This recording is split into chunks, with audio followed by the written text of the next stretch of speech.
You better spread with them $30 kicks on, or get whipped on, knocked out cold and pissed on. L is a heavyweight with steady paper. You the type to go to jail for a petty caper. Then come home on good behavior. Talking about you no longer hard now, cause you a man of God now.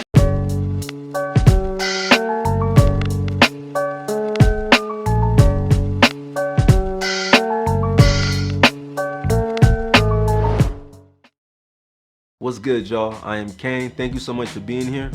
On the channel, I talk hip-hop and fashion. Those of you cats who are new, please hit that subscribe button and hit that bell so you always stay notified whenever I drop a video. Today, I'm going to be reacting to the story of Big L and his accused killer. Very, very sad, man, but let's get to it. Big L was a huge underground rapper, known for his freestyle ability. He was from Harlem, New York. He got signed to Columbia Records and released his debut album, Lifestyles of the Poor and Dangerous, in 1995. He ended up losing his deal just a year later, getting dropped because of his rapping style. It wasn't considered as marketable, and I guess there were some creative differences and disagreements surrounding it. Hey yo, Columbia, they have dropped the ball on a lot of dope-ass artists, man. They dropped 50 Cent back in the day after he got clapped 9 times. And then to hear that they dropped Big L, these motherfuckers is crazy, man. Was a label mate of Nas. They signed around the same time. First Nas got signed and Big L soon followed. He was also known as the rapper who upstaged Jay-Z. Man, hell on yeah. the Stretch Armstrong and Bobbito show. This was a radio program for up-and-coming rappers. Big L was fearless and unwavering with his lyrics. His lyrics range from the hilarious to the horrifying. Blasphemous. For example, light-hearted lyrics such as, "I'm so ahead of my time, my parents haven't met yet." What do you do with that? "I beat kids with lead pipes. I leave trails of dead mics." His appearance on the radio show and his exchange with Jay-Z helped catapult the careers of both rappers. Two New York rappers at the start of their careers, set to impact the hip-hop scene in New York and beyond. We know what Jay-Z went on to become. But tragically, Big L's life was cut short before it even began, and before he had a chance to make a real impact in hip-hop long term. In 1997, Big L started working on his second album, The Big Picture. He also founded the rap group Children of the Corn, but the group fell apart after one of its members was killed in a car accident. Things were never the same again, and they just couldn't recover from it. He also founded Flamboyant Entertainment in 1998, a year before his untimely death, and he released the song Ebonics later that year. He was also part of DITC, Digging a in the hip-hop crates. collective, and Damon Dash wanted to sign him. At the time, Dash was CEO of Rockefeller Records. He was all set to sign with them, along with Jay-Z. Hey yo, how do you guys think that Big L would have done if he was on Rockefeller? I mean, that doesn't sound bad at all, but I don't know, man. Jay-Z, they had some legendary cats over there. Beans, you know what I'm saying? You had a lot of people over there, but I don't know. I feel like, I'm biased. Dr. Dre, my man. I would have loved to see Big L with, like, Dre or somebody, man, for real. Let's go. At around 8:30 p.m. on February the 15th, 1999, Big L ended up getting killed in his hometown. He was shot 9 times in the chest and face in a drive-by shooting. The shooting occurred on Harlem, 45 West, 139th Street. It was just 4 years after his iconic rap battle with Jay-Z. An NYPD spokesperson said the shooting could have been in retaliation to something Big L's brother did, allegedly. Gerard Woodley, a childhood friend of Big L, was arrested 3 months after the shooting. He was eventually released due to a lack of evidence, much to the dismay of Big L's family, friends and fans, no doubt. Kind of like how people believe Orlando Anderson is the one who killed Tupac, even though he wasn't officially charged and convicted. But most people believe all the evidence points towards him. He himself was killed 2 years after Tupac's death. During a shootout, Big L was buried at the George Washington Memorial Park in New Jersey on Paramus Road. It is believed he predicted his death in the song Casualties of a Dice Game. Lyrics include, "I watched all of them run for their share, and all I could do was stare. I got weak and fell on my rear. Now I can hear the sirens. That means here comes the Jakes. But it's too late. I'm knocking on the pearly gates." Jay-Z paid tribute to him, calling him a very talented writer with a skill for big choruses. He don't... Nas said, Yo, okay, I gotta talk about Jay again, man. I'm sorry.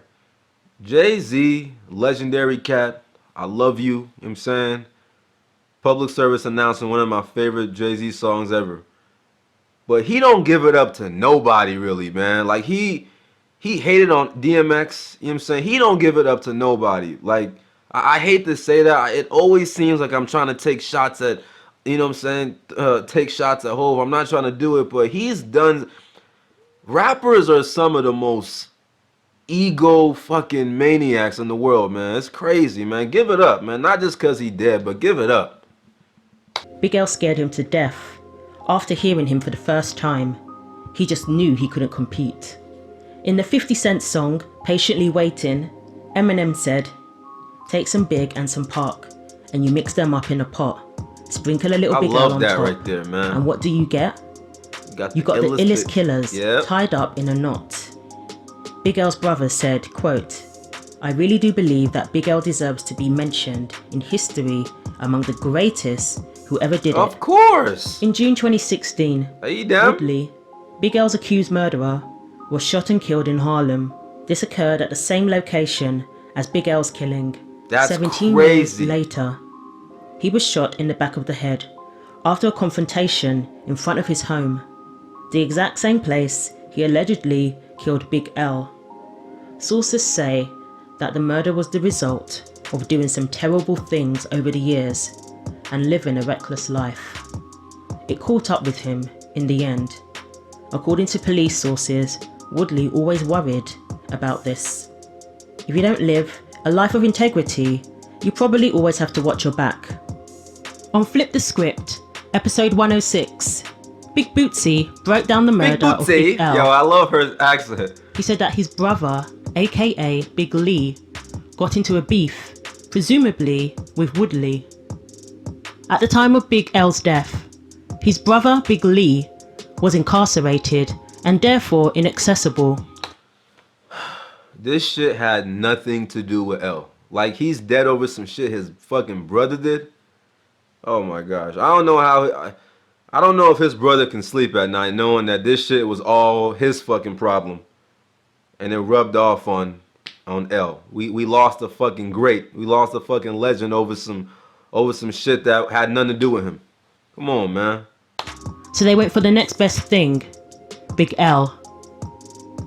When asked why it took so long to so-called avenge Big L's death, fellow rapper Shineboy Double simply uttered the words, "Patience."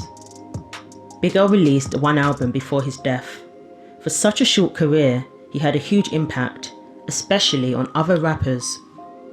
He also influenced rappers of today, such as A$AP Rocky, who said that he was inspired by Big L.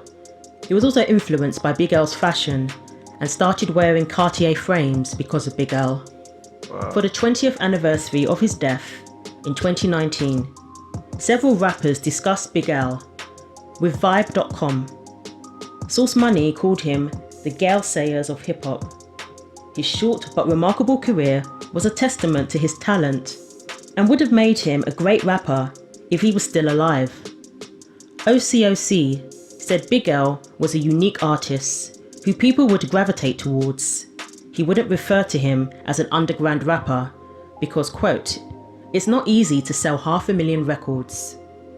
Had you heard of Big L and his influence on other rappers?